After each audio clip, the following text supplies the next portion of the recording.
EMT में तो बेहतरीन एवरेज देने के लिए जानी जाती है, लेकिन भारतीय बाजार में बिकती तो मैनुअल ही है।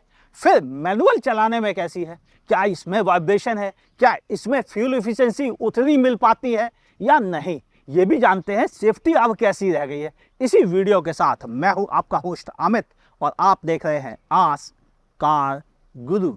इस वीडियो में जरूरी बातें ज़्यादा होंगी और दिखावटी कम, मतलब वॉक अराउंड ज़्यादा नहीं होगा, सिर्फ इंपॉर्टेंट चीज़ें होंगी, लेकिन होगी ड्राइव में ढेर सारी बातें।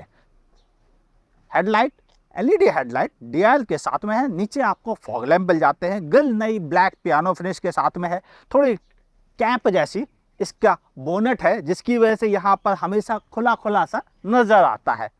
साइड प्रोफाइल में देखो ऊपर आपको एक सनरूफ मिलती है, अरे नहीं मिलती है, स्विफ्ट में सनरूफ नहीं आती है। हाँ, ओआरवीएम में इंडिकेटर आते हैं, 15 इंच के डायमंड कट अलॉय व्हील्स आते हैं, 185/65 प्रोफाइल के टायर के साथ, 163 mm की ग्राउंड क्लियरेंस।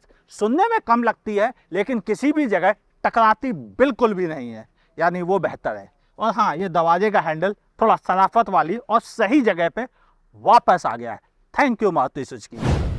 रियर प्रोफाइल में शार्क फिन की जगह प्रॉपर एंटीना, जिससे रेडियो दूर निकल जाने के बाद शहर से फिर भी मिलेगा।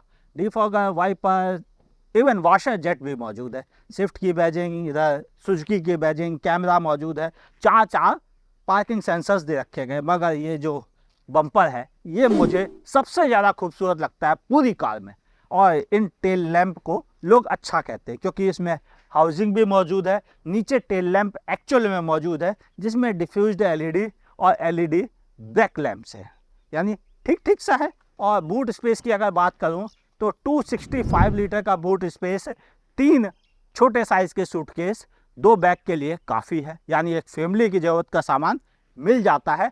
और साथ ही मिलती है 60-40 स्प्लिट सीट, जिनमें आप ज़्यादा सामान रखने की सहूलियत भी पा सकते हैं। आइए चलते हैं ड्राइव पर। मारुति सुजुकी स्विफ्ट, अगर हम इसके मैनुअल वर्जन की बात करें तो जो चीज़ें आप नोटिस करते हैं वो थोड़ी डिफरेंट है चलाते समय। मगर सबसे पहले हमेशा की तरह विजिबिलिटी अच्छी है, मैं इसे 9 मार्क्स दे सकता हूँ बगैर किसी संकोच के। हाँ, इसमें अगर 360 कैमरा मिलता मज़ा आता, या फ्रंट पार्किंग सेंसर होते तो फिर इसे पूरे अच्छे मार्क्स मिल जाते। एर्गोनॉमिक वाइज हर चीज़ आपके रीच में मौजूद है, किसी भी चीज़ को लेके कोई कंप्लेन नहीं। यूएसबी पोर्ट हो, पावर सॉकेट हो, एसी वेंट हो, एसी के कंट्रोल्स हो, म्यूजिक सिस्टम हो, उसके कंट्रोल्स हो, ओआरवीएम के कंट्रोल्स हो, सब कुछ रीच में, यानी वो भी बेहतर। तीसरा, पूरी fit finish, plastic quality, built बहुत अच्छी है। हाँ, आपको यहाँ पर 2 कप होल्डर्स भी मिल जाते हैं, वायरलेस चार्जर भी मिल जाता है। यहाँ पर पीछे आपको एसी वेंट भी दे रखे गए हैं और उनका थोड़ा एयर फ्लो कंट्रोल करने का भी दे रखा गया है।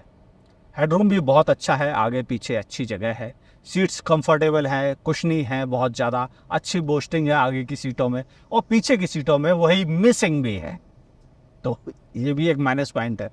अब बात करें इसकी राइड क्वालिटी की, वो बहुत अच्छी है, रियली अच्छी है। वैसे भी मारुति की अधिकतर कारों के साथ ये कंप्लेंट थी नहीं, और स्विफ्ट के साथ भी नहीं थी। कंपनी ने कहा भी है कि उन्होंने सस्पेंशन पे काम किया है, और मुझे लगता है उन्होंने राइड क्वालिटी पर ही ज़्यादा काम किया है। अब हैंडलिंग की बात कर लें। हैंडलिंग इसकी अच्छी है, कंप्लेंट नहीं करनी चाहिए। हाँ, बीच में मैं कहूँ कि थोड़ा स्टीयरिंग टाइट है, और हाँ, डेड भी बीच में है स्टीयरिंग के। मगर जो चीज़ इसकी सबसे अच्छी है उसका नाम है इंजन। चलो पहले इंजन की बात करते हैं। भाई 3 सिलेंडर इंजन है, डर तो लगता है, मगर डर कितना जायज़ है ये आपको ड्राइव में पता चलेगा। देता है 82 PS की पावर, 112 Nm टॉर्क के साथ, और engine layout neat and clean है। हालांकि इसको सपोर्ट मिलता है 5 स्पीड मैनुअल ट्रांसमिशन के साथ। तो क्या एवरेज एएमटी का ज़्यादा क्यों दिखा रही है कंपनी, क्या मैनुअल ज़्यादा दे नहीं पाती है? सब जानते हैं रिव्यू के साथ। सबसे बड़ी चीज़ इंजन के साथ वो ये कि 3 सिलेंडर है। तो 3 सिलेंडर इंजन के बारे में ये कहा जाता था, मेरी बात था पे वर्ड गौर करना, वो ओल्ड स्कूल थ्योरी है। कि वो खड़खड़ करते हैं, रिफाइंड नहीं होते। लेकिन मॉडर्न इंजीनियरिंग ने ये मिथ दसियों साल पहले ही दूर कर दिए थे। तो अगर आपको नहीं पता है तो कार गुरु पिछले 6 साल से ये बात लोगों को बता रहे हैं कि modern 3 cylinder engine 4 cylinder engine से भी कहीं ज़्यादा रिफाइंड हो सकते हैं। और यहाँ पर कुछ वैसे ही है, ये इंजन काफ़ी रिफाइंड है और चलाते समय आपको ये महसूस होगा कि कार के भीतर आपको आवाज़ उतनी नहीं लगेगी, बिल्कुल नॉर्मल स्विफ्ट जैसी ही लगेगी और कार के बाहर जरूर आपको थोड़ी सी ज़्यादा सुनाई दे सकती है। अब आपसे बात कर लूँ कि हार्शनेस कैसी है। देखो, जब आप इसे तेज चलाते हो, जब आरपीएम बढ़ाते हैं तो इंजन का साउंड 5000 के बाद भीतर केबिन में भी सुनाई देता है, लेकिन वो बड़ा सूथिंग साउंड है। मतलब इतना सूथिंग साउंड कि काफ़ी लोग ये कहते हैं कि मज़ा आएगा आपको इस कार को चलाते समय। मगर कितना मज़ा आएगा अगर इसकी बात करें तो देखो, जब आप ग्रेडिबिलिटी पे होते हो चढ़ाई पर, तो आपको एक गियर डाउन करना पड़ता है। ओवरटेकिंग करते समय इतनी दिक्कत नहीं है, लेकिन चढ़ाई पर जरूर दिक्कत होती है। अब और इम्पॉर्टेंट बात करें इस इंजन के साथ, अगर आप इसे स्मूथ ड्राइव करें, मतलब 1500 आरपीएम 2000 आरपीएम के बीच में, तो ये बहुत अच्छा काम करता है। अच्छी फ्यूल एफिशिएंसी भी देता है, रिफाइंड भी रहता है और स्मूथ रहता है और लगता है कि कोई शरीफ आदमी इसको चलाए, और वो शराफत इंजन की भी निकल कर बाहर आती है। तो गियर बॉक्स इसका काफ़ी अच्छा है। मारुति सुजुकी ने जितने भी गियर बॉक्स इंडियन मार्केट में दिए हैं, नॉर्मली लोगों को उनसे कंप्लेंट नहीं रही हैं, क्योंकि वो लगाने में आसान है, रिलायबल है, परेशान नहीं करते हैं, वो ये भी है और बहुत स्मूथ लगते हैं गियर शिफ्ट। क्लच की बात करें तो क्लच थोड़ा सा आपको लगेगा कि ये हार्डर साइड पे है, मगर मुझे मालूम है जैसे जैसे ये कार थोड़ी यूज होने लग जाएगी, क्लच इसका और थोड़ा स्मूथ हो जाएगा और अभी भी अच्छा है, चलाने में मज़ा आएगा आपको पहले दिन से ही, लेकिन कुछ समय बाद ये और स्मूथ हो ही जाएगा और तब शायद आपको इसको चलाते समय कहीं ज़्यादा मज़ा आएगा। अभी जैसे मैं चढ़ाई पे हूँ तो मुझे एक गियर डाउन करना ही पड़ता है और यही एक बड़ा माइनस पॉइंट है इस कार के साथ कि जब आप चढ़ाई पे आते हैं तो आपको एक गियर कम करना ही पड़ता है। मगर अच्छी चीज़ ये कि क्लच और गियर बॉक्स आपको बड़ा सपोर्ट करते हैं चेंज करने में।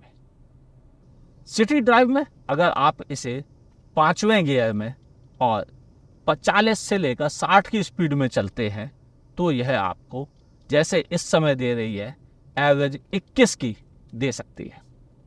हालांकि सिटी में आपको यह 16-17 की फ्यूल एफिशिएंसी बड़े आराम से प्रोवाइड कर देगी अगर आप इसे सिटी में इसी स्पीड पे चलते हैं, 40 से 60 5वां गियर। वहीं अगर आप हाईवे पे इसे 70 की स्पीड पे चलेंगे, ध्यान से सुनिएगा मेरे शब्दों को, 70 की स्पीड पे चलेंगे तो यह आपको 25-26 का एवरेज दे देगी, जो बहुत अच्छा है। और अगर आप इसे 100 की स्पीड पे चलेंगे तो ये घट के रह जाएंगे 21 और 22। तो इसका सबसे बड़ा जो हैक है कि ज़्यादा से ज़्यादा एवरेज कैसे निकालें, वो केवल यही है कि इसके स्मूथ आरपीएम 1500 पे से आप चलाइए और ये रियली बहुत अच्छी फ्यूल एफिशिएंसी प्रोवाइड कर देगा। जैसे इस समय ये मुझे दे रहा है 21.5 की और मैं चल रहा हूँ 40 और 50 के बीच की स्पीड पर और इस समय हूँ चौथे गियर पर और आरपीएम है मेरे 1300 के आसपास, 1200-1300 के बीच में। इस वजह से यह ऐसा एवरेज दे पा रही है। तो अगर आप इसे स्मूथ चलाएं तो खूब एवरेज मिलेगा। मगर पावर का क्या? देखो, पावर इसमें पुराने वाले जो 4 सिलेंडर इंजन है, मैं उसी से कंपेयर करूंगा, किसी और से नहीं, उसके मुकाबले थोड़ी सी कम है, थोड़ी पैपीनेस कम है।